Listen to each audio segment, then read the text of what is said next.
Hello, it's Wednesday the 16th. I'm FxPlew and this is the market brief. Now, accusations continue around the perceived Chinese sabotage of UK steel production, but meanwhile the government is taking steps to ensure that this kind of risk is removed going forwards. And the anti-Chinese sentiment is not limited to steel. Recent research suggests that a significant majority of British firms that are looking for foreign investment, especially companies in healthcare, defence and communications, they would prefer not to have the Chinese involved. And it presents an interesting conflict. On one hand, the government obviously wants to cosy up to the Chinese wealth.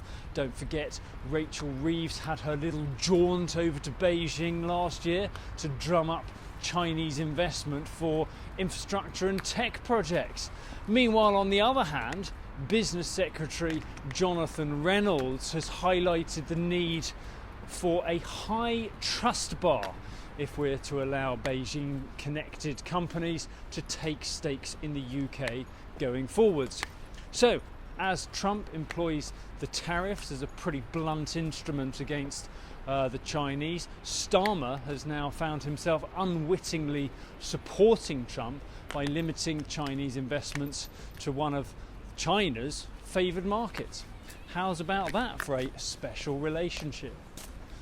CPI inflation data eased slightly to 2.6% this morning. Lower petrol prices were the key driver to reduce that from 2.8% last month, but it's unlikely that that will affect sentiment for a 25 basis point rate cut at the next MPC meeting.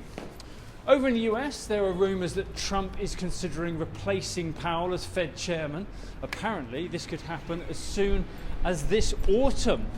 Trump wants interest rates to be cut to provide some comfort to the consumers as the effect of his tariffs kick in and inflation is expected to climb again. Powell's job at the Fed to support growth has certainly been made harder by managing the risk against tariff-driven inflation.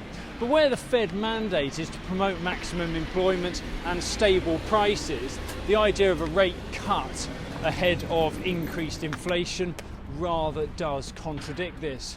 What's that saying again? Damned if you do, unemployed if you don't. In the market, we kick off this morning around 132.65 against the dollar, with 116.65 against the euro, and euro dollar is around 113.70 on the open this morning. That's it from me. Have a great day. If you do not have a clue, then just tweet through and ask FxPlew.